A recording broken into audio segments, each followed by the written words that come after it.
ने अपने नेत्रों को बंद कर लिया। पूतना ने भगवान को गोद में उठा लिया और तुरंत उसने अपने स्तन को लाल जी के मुख में दे दिया। पूतना ने जब अपना स्तन लाल जी के मुख में दिया तो भगवान बालकृष्ण लाल ने अपने नन्हे नन्हे हाथों से पूतना के पयोधर को पकड़ लिया। सुखदेव जी कहते हैं कि गाढ़म कराभ्याम भगवान प्रपीड्य तत्।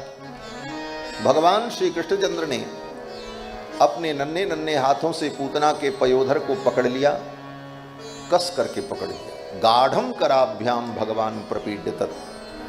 प्राणैहि समम रोष समन्वितो पिबत। रोष से समन्वित होकर भगवान पूतना के दूध के साथ साथ उसके प्राण को भी पीने लगे। कस करके क्यों पकड़ लिया? भगवान ने सोचा जब इसके प्राण को मैं पीऊंगा तो इसे पीड़ा होगी, और इसे पीड़ा होगी तो ये भागेगी, अगर कहीं भाग गई तो इसका उद्धार कैसे होगा, इसलिए पहले ही भगवान ने कस करके पकड़ लिया, भागने न पाए। गाढ़म कराभ्याम भगवान प्रपीड्य तत् प्राणैहि समम रोष समन्वितो पिबत। और भगवान जब पूतना के दूध के साथ साथ उसके प्राण को पीने लगे, एक महापुरुष कहते थे, देखो भगवान ने पूतना के विष को पिया, पूतना के दूध को पिया, पूतना के प्राण को पिया, उसके जन्म जन्मांतर के पाप को पी गए, उसके संताप को पी गए, उसके सारे दुख को भगवान पी गए। खाली दूध ही थोड़ी पिया था। बोले इतना सब कुछ पी लिया ठाकुर जी ने? बोले हाँ, सब मिला करके घोंट करके घुट्टी बना करके भगवान पी गए। क्यों? बोले बच्चा पैदा होता है तो उसको जन्म घुट्टी पिलाई जाती है, पुराने जमाने में पिलाई जाती थी। डाबर की जन्म घुट्टी आती थी, बच्चों को पिलाया जाता था, कोई रोग न हो, बुखार न हो, सर्दी न हो। और उस जन्म घुट्टी में अनेक प्रकार की तिक्त कटु मधुर औषधियों का सम्मिश्रण करके बनता। तो भगवान ने सोचा मेरा प्राकट्य हुआ मथुरा में, हमारी मैया देवकी वहाँ तो रो रही थी, मैया देवकी ने हमको जन्म घुट्टी पिलाई नहीं, और यहाँ आने के बाद मेरी मैया यशोदा तो उत्सव में व्यस्त हो गई, मैया ने भी मुझको जन्म घुट्टी नहीं पिलाई, तो चलो अच्छा है ये पूतना मौसी मुझको जन्म घुट्टी पिलाने आई है, यही मान लेते हैं। ठाकुर जी ने सोचा चलो कोई बात नहीं, आज हम जन्म घुट्टी स्वयं बना लेंगे। भगवान ने कहा पूतना के दूध को, पूतना के विष को, पूतना के प्राण को, इसके पाप ताप संताप को, इसके जन्म जन्म के दुख को, सब को एक में मिला करके घोंट करके जन्म घुट्टी बना करके मैं पी जाऊंगा। अब तो महाराज ठाकुर जी पूतना का दूध पीते पीते उसके प्राण को भी खींचने लगे। जब प्राण को भगवान खींचने लगे तब पूतना को पीड़ा हुई, कसमसाने लगी। पूतना ने सोचा चलो थोड़ी देर सहन कर ले, लेकिन प्राण जब निकलता है तो बड़ी पीड़ा होती है। जन्मत मरत दुसह दुख होई। जन्म लेते समय और मृत्यु के समय, दोनों समय में जीव को बहुत दुख होता है। जन्म के समय जो दुख होता है उसको हम भूल जाते हैं क्योंकि बचपन की चीज याद नहीं रहती। और मरते समय जो दुख होता है, बोले मरने वाला लौट करके बताने आता नहीं है। इसलिए जन्मत मरत दुसह दुख होई, जन्मत मरत दुसह दुख होई, यही स्वल्पहु नहीं व्यापी सोई, यह स्वल्पहु नहीं व्यापी सोई, यह स्वल्पहु नहीं व्यापी सोई, यह स्वल्पहु नहीं व्यापी सोई, जन्मत मरत दुसह दुख होई, जन्मत मरत दुसह दुख होई, जन्मत मरत दुसह। पूतना को भयंकर पीड़ा होने लगी। तब पूतना चिल्लाने लगी। पूतना ने कहा छोड़ दे छोड़ दे, मुंच मुंच। सा मुंच मुंचालमिति प्रभाषिणी, सा मुंच मुंचालमिति प्रभाषिणी। पूतना कहती है मुंच मुंच, छोड़ दे छोड़ दे। भगवान ने कहा अरे पूतना मौसी, हम जल्दी किसी को पकड़ते नहीं, और पकड़ लें तो बिना बैकुंठ पहुंचाए छोड़ते नहीं। तुलसी बाह सपूत की जो धोखे छुई जात, आप निभावत जन्म भर पुत्रन ते कही जात। भगवान तो सपूत हैं, कोई कपूत थोड़ी है। ये संसार के लोग बीच में मिलते हैं, बीच में ही साथ छोड़ देते हैं, लेकिन भगवान जिसकी बाह कहते हैं उसका साथ नहीं छोड़ते। भगवान ने कहा पूतना मौसी अब तो हम छोड़ने वाले नहीं हैं। पूतना ने देखा ये बालक तो मुझे मार डालेगा। पूतना ने विशाल रूप धारण किया और भगवान को लेकर के आकाश में उड़ गई। जब आकाश में उड़ी, गोप ग्वाल बाल सब दौड़े, पकड़ो पकड़ो मारो, हल्ला मचा। यशोदा रानी तो मूर्छित हो गई इस घटना को देखकर। अब पूतना भगवान को लेकर के जब आकाश में उड़ी तो भगवान बड़े प्रसन्न हुए।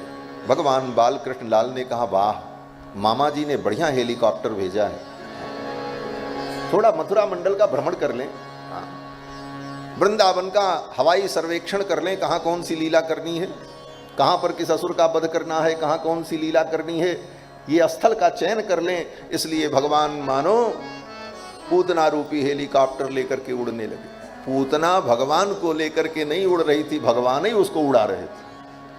सब ही नचावत राम गोसाई, सबको नचाने वाले तो भगवान हैं। गीता में भगवान कृष्ण कहते हैं ना, भ्रामयन सर्वभूतानि यंत्रारूढ़ानि मायया। तो सच्चाई तो यही थी कि भगवान ही पूतना को नचा रहे थे।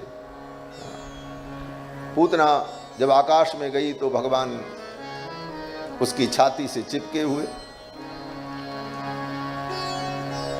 कभी इधर जाए पूतना, कभी उधर जाए। अंत में भगवान ने सोचा बस अब लैंडिंग करनी चाहिए। हेलीकॉप्टर नीचे उतरे, कब तक उड़ेगा भाई? कोई कितना भी ऊपर उड़ ले, उतर के तो नीचे ही आना पड़ता है। एक कहावत है ना कि चिड़िया उड़े आकाश में, चारा धरती के पास। कितना भी चिड़िया ऊपर उड़ ले, लेकिन आना तो धरती पड़ेगा। भगवान ने कहा भाई उतरना तो पड़ेगा। फिर तो भगवान ने पूतना के संपूर्ण प्राण को खींच लिया। पूतना निष्प्राण होकर के ऊपर से नीचे गिरी धम से, और जहां पर पूतना गिरी वहां के जितने वृक्ष थे सब नष्ट हो गए। इतनी विशाल काया थी, और भगवान उसकी छाती पे चिपके हुए, लिपटे हुए। अब तो गोप ग्वाल बाल दौड़े दौड़े आए, भगवान को उठा लिया, ले गए, मैया यशोदा को दिया। यशोदा ने लाला को उलट पलट करके देखा, कहीं चोट तो नहीं लगी, कहीं खरोच तो नहीं लगी। कन्हैया को एक खरोच भी नहीं लगी। फिर तो मैया यशोदा ने और रोहिणी ने, दोनों माताओं ने मिलकर के बाल कृष्ण लाल को स्नान कराया। गाय के मूत्र से स्नान कराया। गोमूत्रेण स्नापयित्वा पुनर्गोरजसार्भकम। गाय के मूत्र से कन्हैया को स्नान कराया, और गाय के चरण की मिट्टी गोरज लेकर कन्हैया के पूरे शरीर में लगाया, और फिर जमुना जल से स्नान कराया। और फिर मैया गाय का गोबर लेकर के बैठी, और गाय के गोबर का एक एक टीका कन्हैया के एक एक अंग में लगाया। मत्थे पर, नाक पर, गाल पर, कान पे, पेट में, पाँव में, हाथ में, सब जगह मैया ने गाय के गोबर का टीका लगाया। सुखदेव जी कहते हैं कि रक्षाम चक्रुश्च सकृता द्वादशांगेषु नाम भी। गाय के गोबर को लेकर भगवान के 12 अंगों में गाय के गोबर का टीका लगाया। और किस प्रकार? बोले नाम भी, भगवान का नाम ले लेकर के। यशोदा रानी कहती हैं गोविंद मेरे बालक की रक्षा करें, भगवान माधव मेरे बालक की रक्षा करें, भगवान केशव मेरे बालक की रक्षा करें, भगवान दामोदर मेरे बालक की रक्षा करें। इंद्रियाणि हृषिकेश प्राणान्नारायणोवतु। भगवान हृषिकेश मेरे बालक के इंद्रियों की रक्षा करें, भगवान नारायण मेरे बालक के प्राण की रक्षा करें। इस प्रकार गाय के गोबर का टीका लगाकर यशोदा रानी ने कन्हैया का संरक्षण किया। गोमय मंडित भाल कपोलम, कन्हैया के भाल कपोल को गाय के गोबर से मंडित कर दिया, और भगवान का ही नाम लेकर के यशोदा रानी रक्षण करती है। संत जन कहते हैं देखो ये भगवान का नाम कितना महान है। भगवान का नाम भगवान की भी रक्षा करने में समर्थ है। जिन नामों के द्वारा यशोदा रानी भगवान की रक्षा करती हैं, वो नाम हमारी रक्षा क्यों नहीं करे। इसलिए भगवान के नाम का निरंतर जप करते रहना चाहिए। हरेर नामैव नामैव हरेर नामैव केवलम। इस कलयुग में भगवान का नाम ही जीव के कल्याण का परम साधन है। कलयुग केवल नाम आधारा। फिर तो मैया ने कन्हैया को दूध पिलाया और फिर पालना में लिटा दिया। कन्हैया को नींद आ गई।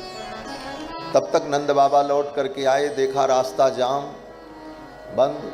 क्यों? बोले बीचे में पूतना मरी पड़ी थी और छोटी मोटी थी नहीं महाराज, 18 किलोमीटर लंबी थी। पतमानोपि तद्देह स्त्री गभ्युत्यंतर द्रुमान। कोई 18 किलोमीटर का आदमी हो, कल्पना करो, और जमीन पर पड़ा हो तो उसके पेट की ऊंचाई भी कम से कम 10 मंजिला मकान के बराबर तो होगी, उसी अनुपात में होगी।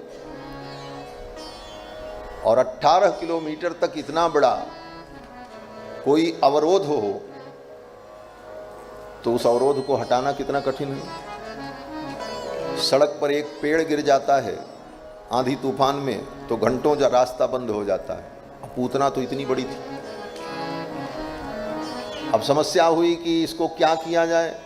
नंद बाबा आए, सब कुछ पता चला। नंद बाबा ने गोप ग्वाल बालों से कहा, भैया एक काम करो, अपने अपने घर जाओ, कुल्हाड़ी फरसा तलवार लेकर के आओ और पूतना के शरीर को काट काट करके छोटे छोटे टुकड़े करो, क्योंकि इतनी बड़ी पूतना को तो उठाना भी संभव नहीं था। अब तो सभी गोप ग्वाल बाल आए और पूतना के शरीर को काट काट करके छोटे छोटे टुकड़ों में विभक्त कर दिया। कलेवरम परशुभिच्छित्वा तत्ते ब्रजौकसः।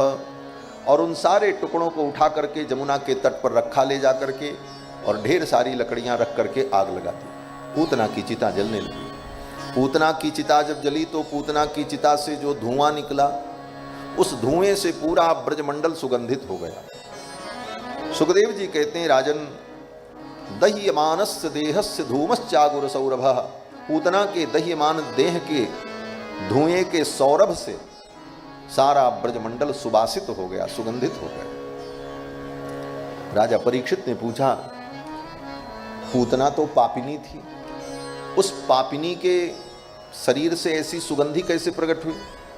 तो सुखदेव जी कहते हैं, उत्थित कृष्ण निर्भुक्त सपद्याहत पापमनः। भगवान गोविंद ने पूतना के दूध को पिया, ठाकुर जी के मुख का स्पर्श हो गया तो ठाकुर जी के मुख की जो सुगंध है वह सुगंध पूतना के शरीर में व्याप्त हो गई। ब्रह्मगंध, भगवान के श्री विग्रह की जो दिव्य सुगंध है वह सुगंध पूतना के शरीर में व्याप्त हो गई। फिर तो पूतना के शरीर से ऐसी दिव्य सुगंधी आई, लोगों ने देखा। पूतना की चिता से एक नीले रंग की ज्योति प्रकट हुई और आकाश में विलीन हो गई। पूतना को भगवान ने मोक्ष प्रदान किया। सुखदेव जी कहते हैं, राजन इस कथा को जो श्रद्धा पूर्वक श्रवण करता है वो भगवान गोविंद के चरणों की भक्ति को प्राप्त करता है। ये भगवान की भक्ति प्रदान करने वाली कथा है। सुखदेव जी कहते हैं, या एतत् पूतना मोक्षम कृष्णस्यार्भकमद्भुतम शृणुयात् श्रद्धया मर्त्यो गोविंदे लभते रतिम। जो श्रद्धा पूर्वक इस पूतना मोक्ष की कथा को सुनता है वो गोविंद के चरणों की भक्ति को प्राप्त करता है। भगवान ने पूतना का उद्धार किया।